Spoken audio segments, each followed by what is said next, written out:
Ladies and gentlemen, to QI, where this week we're looking at ladies and gentlemen, and we have a pair of each. A decorous Cathy Lett. A discan gay Sue Perkins.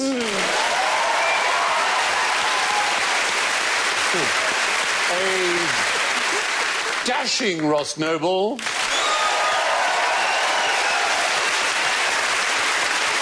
And adorable Alan David.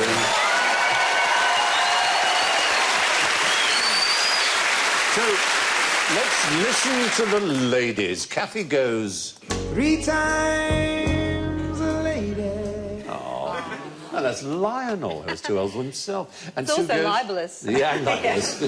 Sue goes... Oh, yes, it's ladies' night.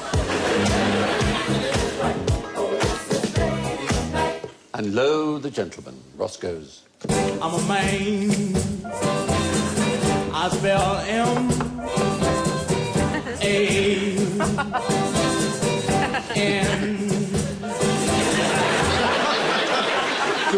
Good blues harping. No, that was me adjusting my dentures. All right. And Alan goes... Boys and girls come out together. The moon is shining its brightest day. Oh, that's sweet. Now, don't forget our L series, Spend a Penny Joker.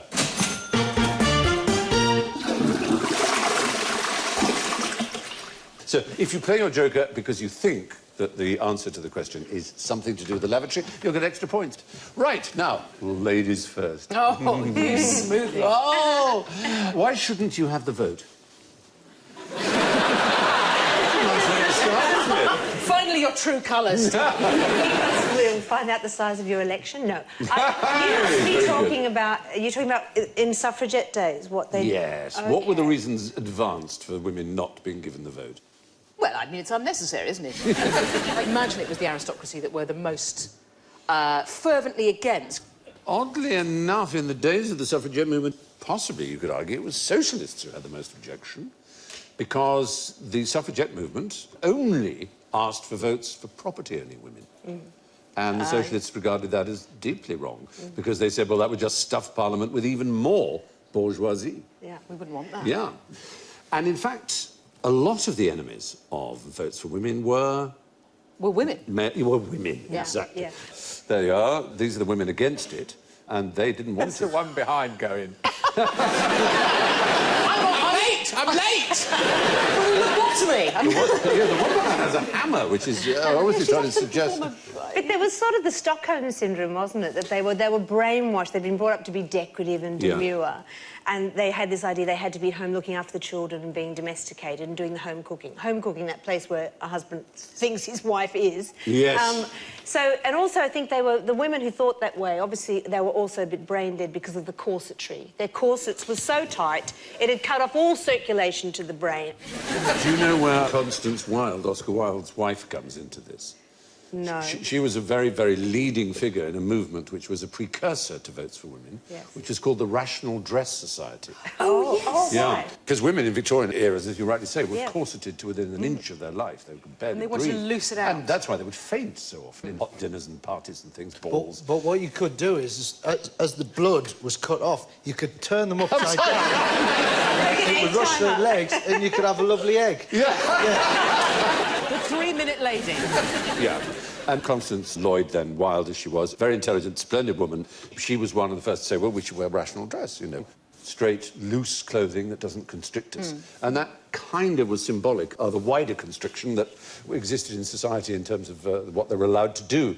And it was a self-fulfilling prophecy because women were not in engineering, were not in politics, were not in anything involving the colonial system. Therefore, it was said, well, but they know nothing about politics, they know nothing about, therefore they shouldn't vote. But it's because there should have been something when she sort of, you know, brought this up as a thing, rational dress. She should have gone, but in the future, leggings must be approached with caution. Because there's certain people who I think, if you're not fighting crime, no thanks to the spandex. Well, look at Spanx. Spanx are back like corsets, aren't they? I mean, Spanx are lifesavers. They just move it around. What's a Spanx? It's basically an anatomy roulette. It's like, put them on, who knows where it'll end up? What is a Spanx? They're these tight pants that some women wear to hold all their little bits of flesh in. But, I mean, honestly, they're contraceptive, because once you get them on, you can never get them off again. But the best thing about Spanx is if you go to a wedding and at the start of the night there's these loads of women just looking amazing and they get a few drinks in them, have a bit of a dance, and then just boobs start appearing. Have you got leg boobs? I didn't know you could have leg boobs. It moves the boob. Whoop, there's one, and then you... Oh, quick, I've got a side boob, and then push that, and boom, right there. So what is it? This is like a body tube. Yeah. Yes, yeah. Wow. So, anyway, just to sort of sum up what's happening here... Are you referring to what's happening in my Spanx right now? The pro-suffrage movement was divided against itself. There was the suffragists who followed the Liberal Party, and then there were the suffragettes, as you can see there. Mrs. Pankhurst being the most famous, and they believed in smashing windows, chaining themselves to railings, and in the worst possible case, Emily Davidson, we don't know whether that was deliberate or not, throwing herself in front of the King's horse and dying. It looked pretty deliberate. I don't suppose she well, intended I don't to think she die. intended to die. I think she intended to stop the horse. The saddest thing at the British Library, they've got her purse, and in her purse is a return ticket. Was she just being female and thinking, oh, it's cheaper to get the return? Presumably, I don't know if this is true, but pre-suffrage, would women have been seen as sort of goods and chattels? So if they did something wrong, would the husband be liable? What a fabulously good idea. No, they Speaking as criminal they'd stock, just be burned, wouldn't they? Well, burned Just is... be That's going a burned. long way They would back. be burnt or ducked. That's Or going a tried very, as very a long way witch or back. something like that. But actually, Stephen, I don't think... It's amazing women got the vote. It's amazing they actually went out to protest because women weren't supposed to go out without a chaperone. If you did, you were seen as a prostitute. We're a couple of slappers just for even being here. I suppose the most amazing thing is those women who existed before the vote who managed to achieve things. I mean, the trouble is you could name them almost on the fingers of a pair of hands. Is the women who managed to break through what was not a glass ceiling but basically a rock ceiling. Yeah. And they had crazy ideas. See, there was one professor who said that women shouldn't be educated and shouldn't vote because it would mean their brains would grow, and if their brains grew, their wombs would shrink. And they wouldn't be able to give birth. And he based that evidence on the fact that the women who were educated didn't have children, mainly because we were smart enough to know that, our careers would end. He clearly didn't foresee the Katie Price scenario then. Well, we seem to have covered that very well. The fact is, strange as it seems to us today, many women were against votes for women. When did women first get the vote in Britain, do you know? Either of you? Either side? 1921. 21? 1920. 31? 1920. 20, I think. 20. Oh, the 20s generally. I'm afraid it gets to Claxon. Oh, dear. Oh, dear, oh, dear, oh, dear. It's actually rather surprising. You may think, of course, they were enfranchised, more or less, by the 1920s, after the contribution they clearly gave to the First World War. It was no longer possible to doubt that they had earned the right. But the first was in 1867. The first woman to vote, so far as we know, in the entire United Kingdom was one Lily Maxwell in Manchester. And she was a ratepayer, and the law then was that ratepayers were allowed to vote. And it never occurred to the good burghers of Manchester that a female ratepayer would take it up and vote, because there just wasn't a rule. It's like saying rabbits cannot vote. And if a rabbit turned up and voted, you'd have to say, oh, gosh, there's no law that says rabbits can't vote. That's what it was like to the Victorians. They closed that loophole very quickly, but a few women snuck in under the wire and voted. 1867. And so when did the law that prohibited women from doing that come in? So very shortly afterwards? It was the following year, 1868. That is quick. They really stamped Oh, out. yeah, they were absolutely... And they burned them. Yeah. Yeah. Get on the pyre. Is that fella there in the blue shirt, is he wearing a false beard by any chance? You can see the straps there. That is, Yes, that is, he is. That's a woman. He's there going, yeah, no, you can have the vote there. Don't tell anyone. I have a woman under here. It must be a woman because it's got a box of chocolates next to her. We can't go to the polling station without confection. Chocolate. Absolutely. Who said this? Nothing would induce me to vote for giving women the franchise. Said in 1905 at a I bet it's Churchill. a woman. election. Valerie. Who? Churchill. Is the right answer. Yeah, I'm afraid so.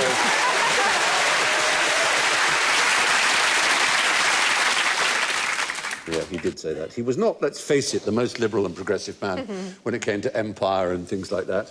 Marvellous as he was in all So we will fight him on the beaches was originally something he said about women, and he just fight him on the modified bitches. women. Oh, fight the bitches, Supposedly, he did not say golf is a good walk spoiled. That was somebody else. Mark Twain, I've always heard that as a... Then there's apparently not Mark Twain Not, either. it's usually it's Once what's you known as search these Churchillian drift. Is all these witty remarks get attributed to people like Churchill, Noel Coward, Oscar Wilde, Mark Stephen Twain, Fry. Marilyn Monroe. and George Bernard Shaw.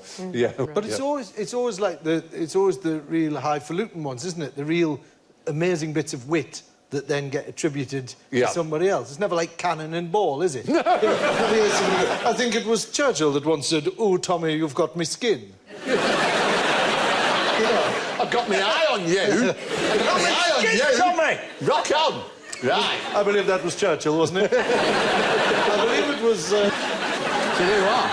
Now, I've got some little toys for you to play with. What would you use them for? Oh, hello. You can have the blue one. Well, Hello? It's a, Hello? it's a love bead. Ah. You press the button. That's a very good start. it's the world's worst rape alarm. You're wearing a microphone and it sounds like a million voles having a heart attack.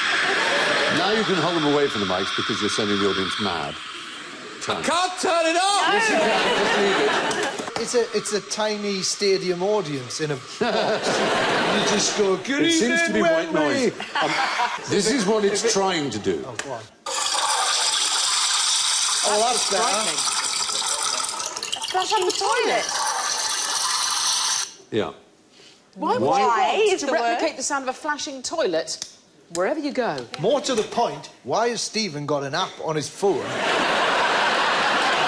Because there is nothing I wouldn't do to make things clear for you because of my love for you all. Is it to make people urinate after an operation or something? Yes, it's not exactly to make people urinate. It's designed by the Japanese, for the Japanese. Oh, to cover the sound of yourself in the toilet, you put it on. Yes, I bet that's it. You could have played your spender pennies here. Oh, I could have done. It's to cover the noise of peeing. Because Japanese are traditionally rather pee-shy, and it's called a sound princess. Marvellous. They're actually built into some lavatories in Japan, but these are the ones, if you don't have a built-in one. This clever little keychain gadget from Japan solves a real problem for those that are shy, namely the embarrassing sounds of our noises as we go to the bathroom. Push the button and 25 seconds of continuous sounds of a running, refilling toilet permeate the room in a natural, unobtrusive way. Masking the sounds you make. It's just going to finish and then you hear... Do they do another one for sort of number two? Is the sound of sort of an avalanche or something? You'd think so. Press it again! Press it again! Well, push the button again for another 25 seconds of bliss. I've dropped it! You mean the cubicles, didn't you? I thought you had to hang it off your downstairs. No! And then you stood at the urinal, just weighing. The No. fella next to you hears, "Why is there cheering coming from the..." We will rock you! Imagine that. Whacking off your plums. It comes in 3 colourways. We've got 2. It comes pink with a cute little heart for the inner girl in every woman. But this is, I don't Do you have an inner girl? Well, not with that in it, no. No, you don't. Baby blue with a ribbon for that free and fresh feeling. Oh, that's, yeah. And a white Save the Earth unisex model for both men and women. But it's an eco-otome because it saves you having to flush the loo to disguise your noise, so you're saving water. in theory. Why don't you just go into the cubicle, close the door, you hear somebody come in, just go, "Rest yourself!" You'll just go, "Oh, no, I'm not having this," and leave. Leave immediately. But also the sound of that, you turn that on and you hear... The person, it's Japan, isn't it? What's the first thing they're going to think of? Hang on, I can hear Godzilla in the distance. And that person might be halfway through their business. Oh, my God, Godzilla's here, and then runs out still. The floor gets slippy, they fly over, smash their head, and it leads to all kinds... It's a health and safety nightmare. It is. This should be banned. It should be off the shelves. I'm writing to Watchdog. I took my children to the toilet today. Yes. 18 and 19. We all went in a cubicle together, like you do. They're 2 and 4. Right. And then someone went into the next door cubicle and started going about some quite serious business. After about 4 minutes of this, my little girl started saying, "Oh, that stinks!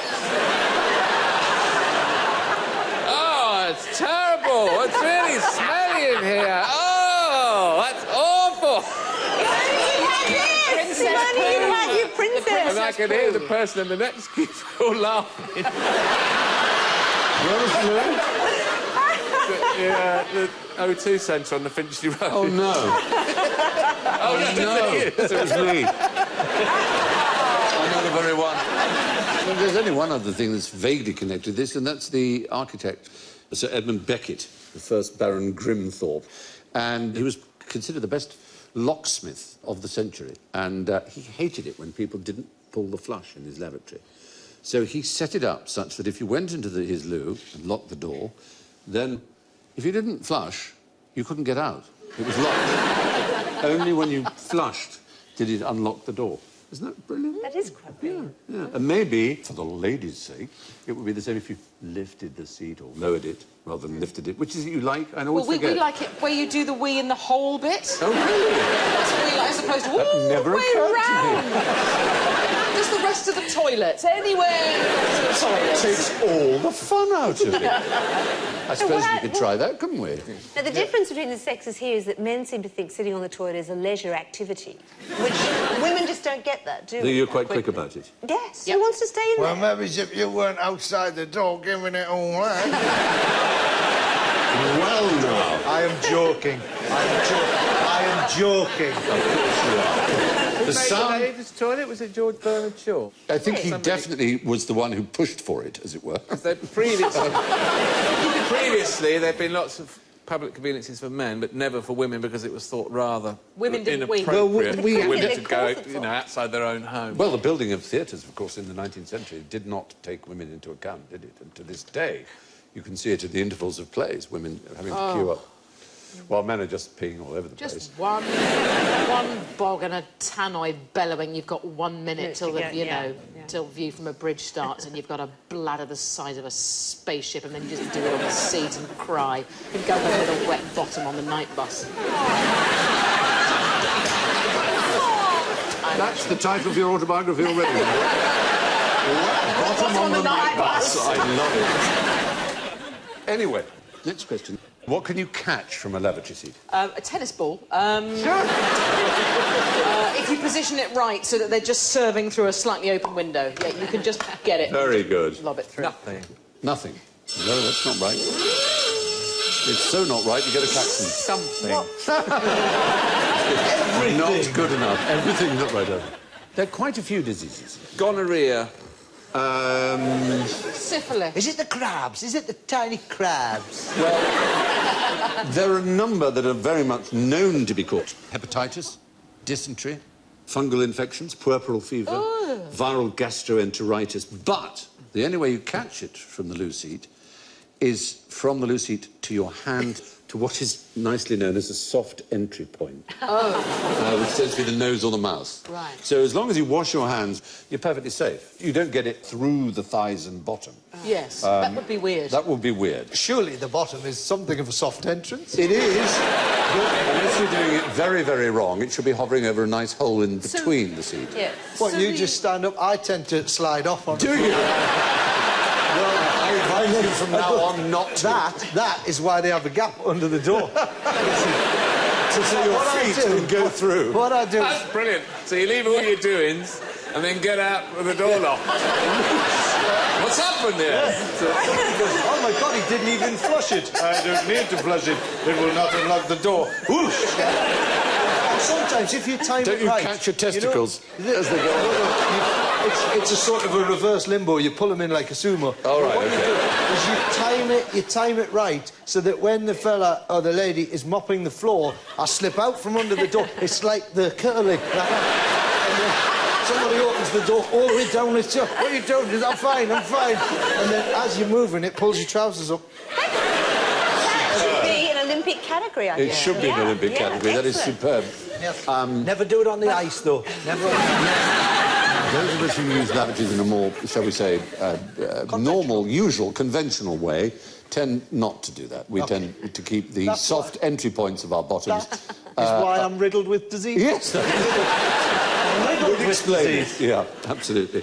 But who is responsible for the myth that you can catch sexually transmitted diseases from lavatory seats? Brian Blessed. Yes! Oh, you can! No, I don't think it is. My soft entrance has been violated! Yes! I can't believe it! It's hairier than the rest of me! So who put it about? My grandmother, I think. Your grandmother Will it mentioned be that... a pharmaceutical company with profits to be made? No, it was actually doctors. Doctors suggested that you I love could that catch show. it. They suggested you could catch it from lavatory seats. There's something very, very wrong with her. I think she's past hope. Is it a she or a he? It's very hard to tell. The It's problem Tilda is... Swinton. It's... It's beautiful Tilda Swinton with gangrene of the upper Yes. rib. The head is much too small for your body. That's not a usual... It's not a usual soft opening part that he's poking his tube into. I don't know what he's draining it, presumably. He's harvesting tit juice. He's harvesting Dangerous tit tit juice. No, it was doctors. Doctors suggested it because they thought it would make more people come forward with STDs because they would be less embarrassed to say they caught it from a lavatory seat than that they caught it from a whore, strumpet, harlot. Or parents. Tanesco, or parent. This Or is a- parent?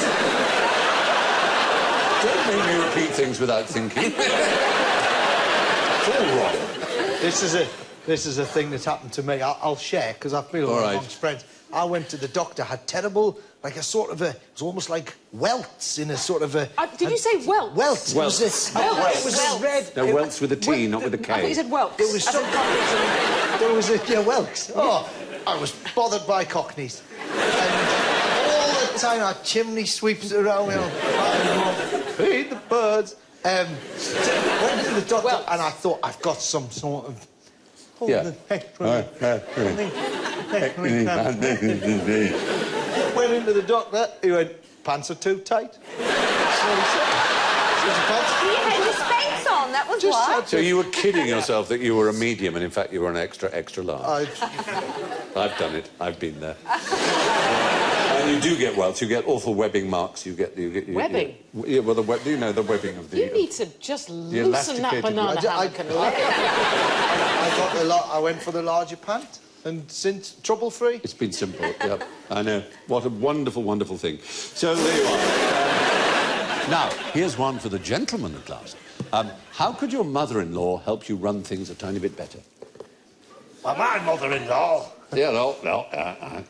It's a rather classy version of Deal or No Deal going on. It's the picnic special, The isn't it? Wicker version, exactly. The Mason deal or no Yeah, deal.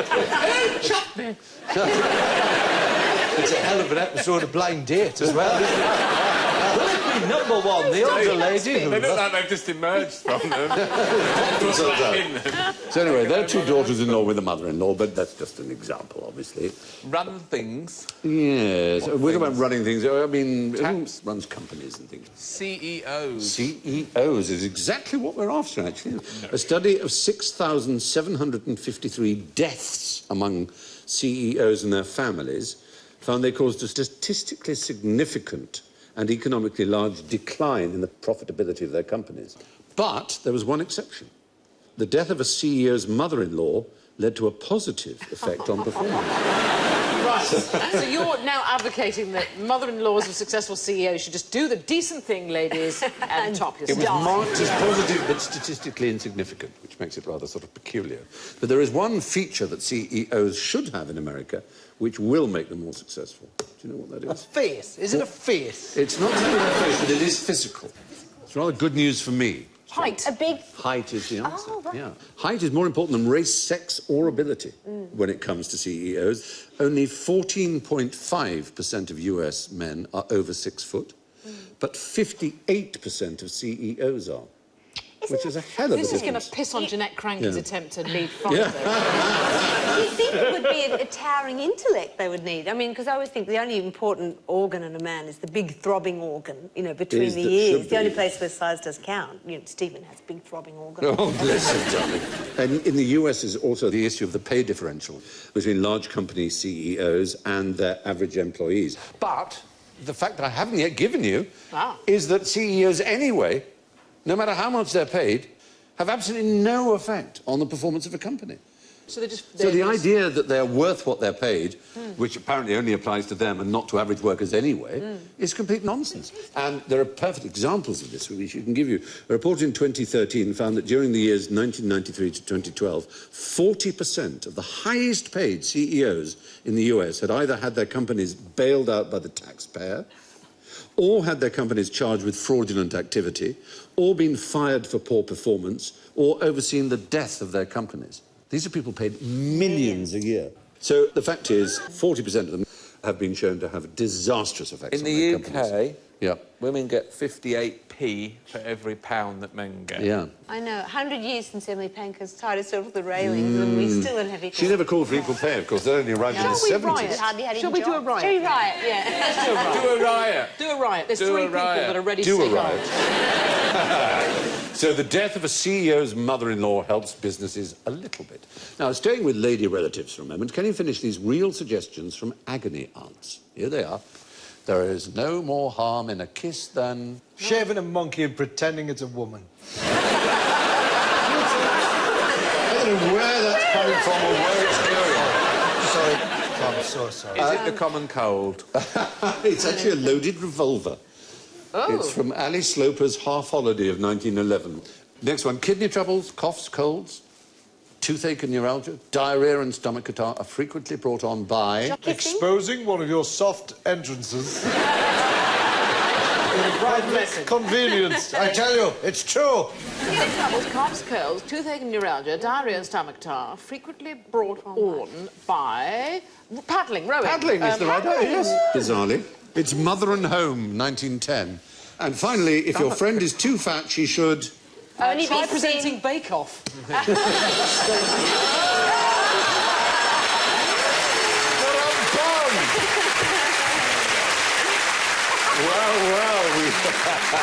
I would say- Not live in glass houses. This is a very strange 1928 cure for obesity, which is she should try doing rolling exercises on the floor.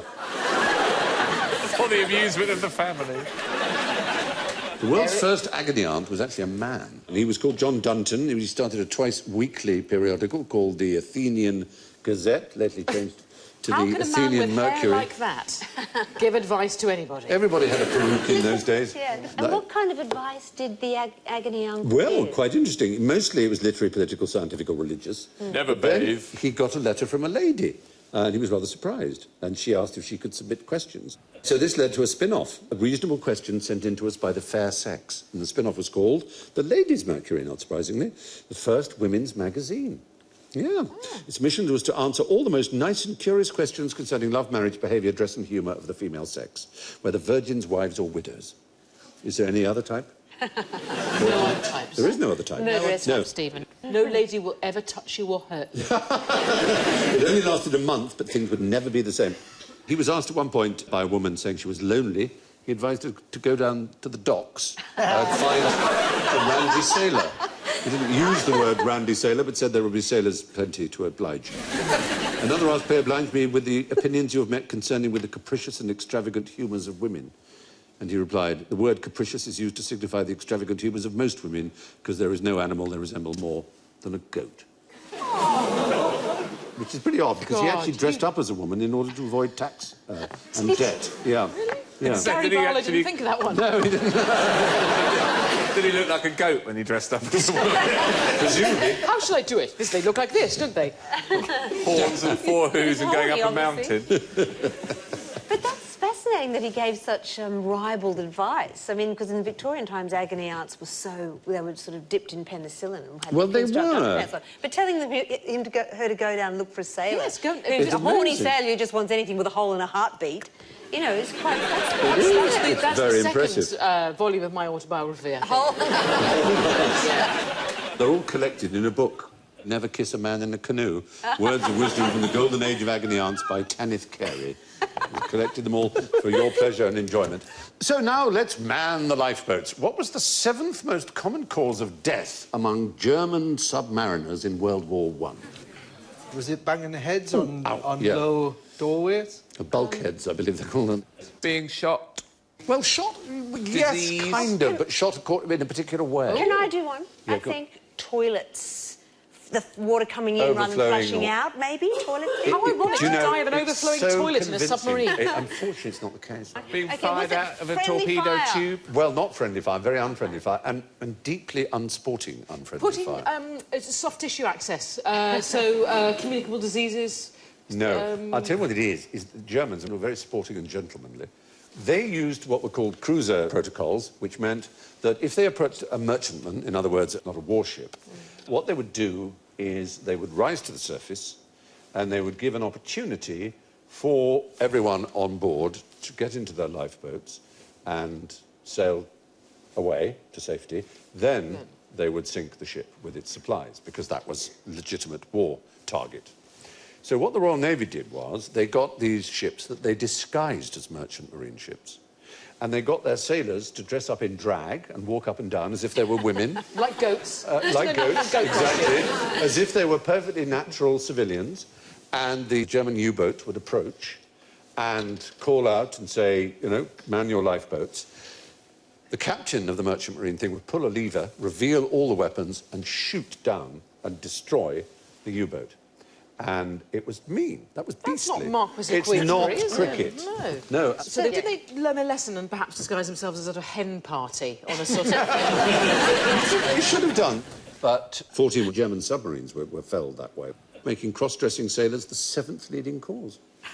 That's hilarious. It's amazing, isn't it? In 1927, HMS M2 was a submarine which was the very first to carry aeroplanes, can you imagine? They Carry had- aeroplane. Yeah, not only carry them, but they had a deck. Slightly flawed plan. Yeah, well, obviously, it would only allow them to land and take off when it had risen to the surface. It was the first submarine aircraft carrier. A small, specially designed seaplane, and took off in the water next to the sub and could be winched aboard and stowed in the hangar.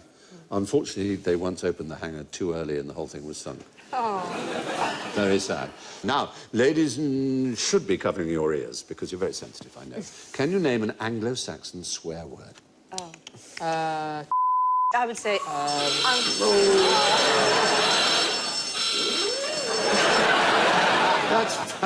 I would... We've covered all In bases for there. a penny.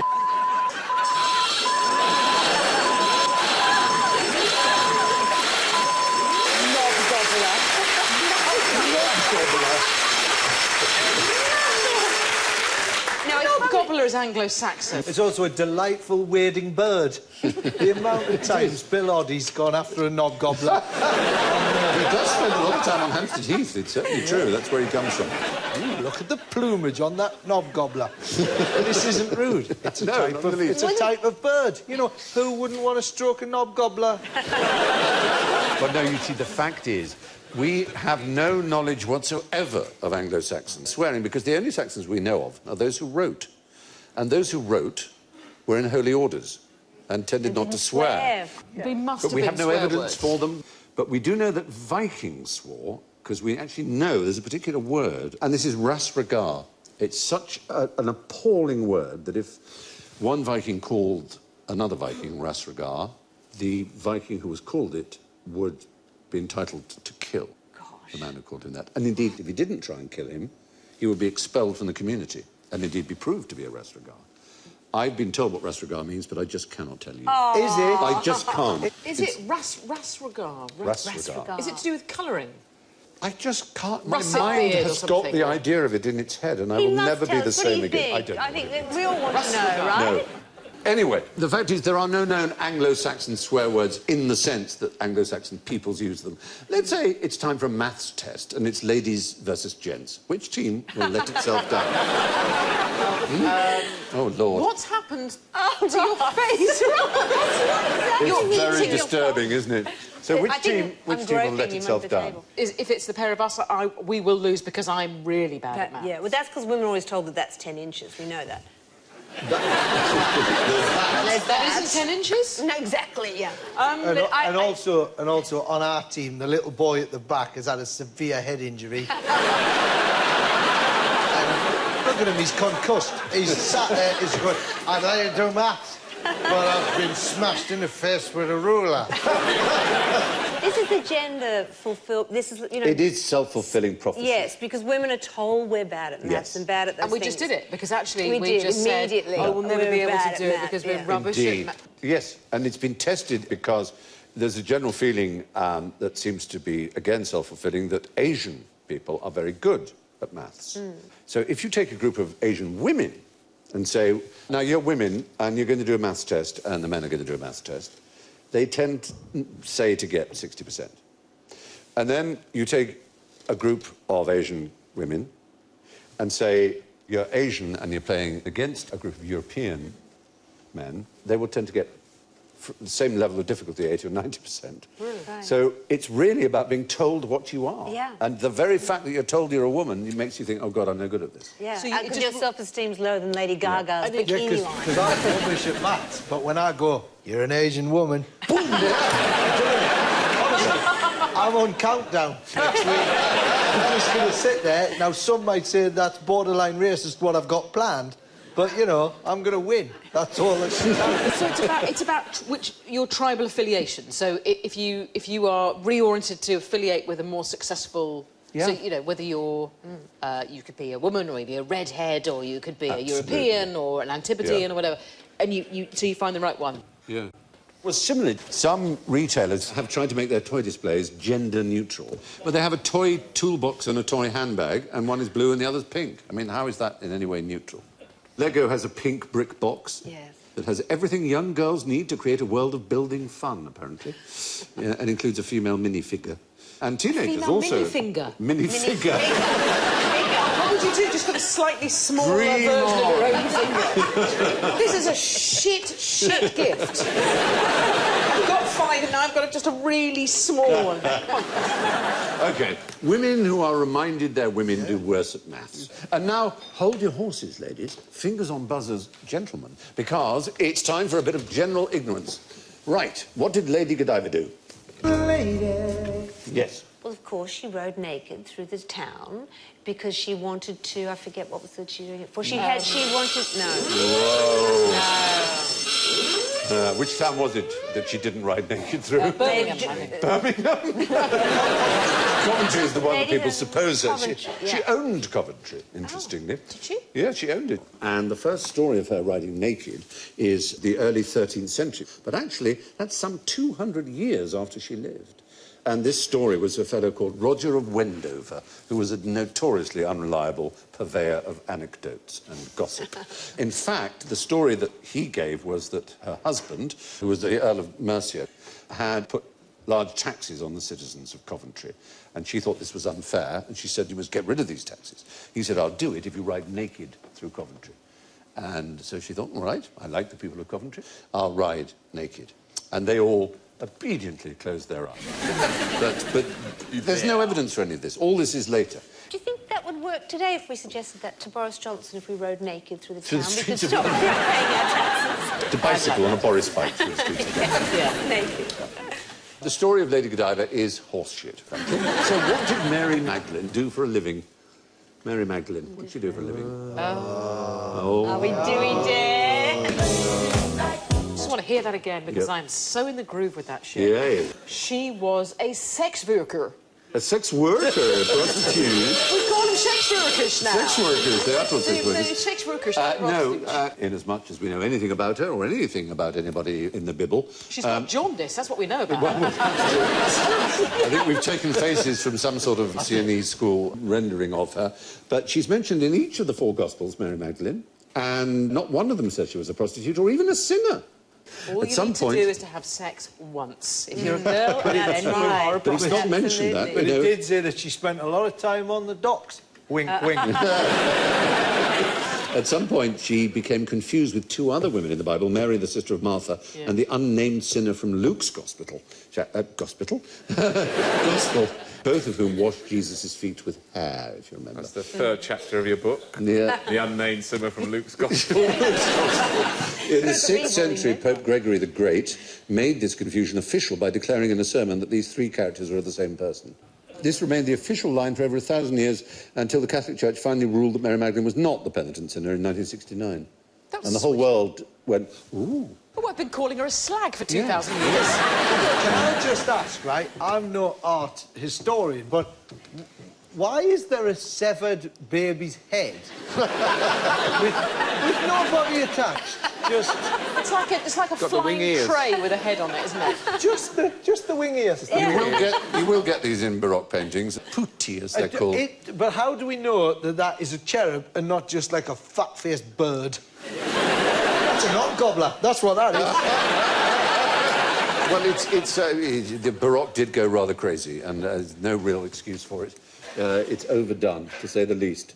But the one thing that we know about Mary Magdalene is that she wasn't a prostitute. What happens 9 months after a blackout? Many, Yeah. many babies. No. You've been doing so well. Is it the power company finally give you the cheque for a refund? That's probably right. Yes, you finally get your refund. No, there is no evidence, although it is a commonly held belief, absolutely no evidence whatsoever from demographers and other such people that this is true. There was a famous 1965 blackout in New York, and everybody said 9 months later, including the New York Times, that there was a sharp increase of births. But they then, after it was proved to be inaccurate, issued an acknowledgement that they had made a mistake. I mean, lights do go out every night. I mean, it's not like we're permanently... Precisely. Sort of Exactly. spotlights. No. And so it's such a rare thing. We go, God, the lights are finally off. We can have sex. Oh, Terry's not working. Go on, then. I always go to the main fuse box. Sorry, love. Yeah. Clever. Alecky's gone. That's your foreplay, is it? Clever. No, there is no evidence that people have more sex during a power cut. So, not with a boom, but a whimper. We come to the scores. Oh, my good night. Well, we're going to start in last place, and I'm sorry to say, because of her filthy mouth, in last place with -48, it's Sue Perkins.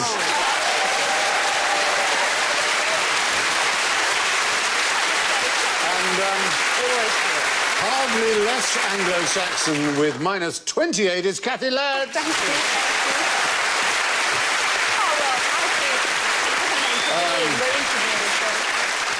And not losing again with -8, it's Alan Davis.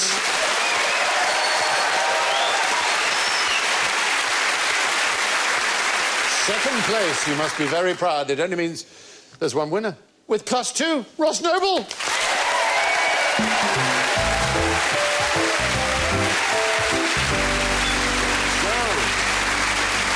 All that's left for me to do is to thank Cathy, Sue, Ross and Alan, and I leave you with the last words of former British Prime Minister Pitt the Younger.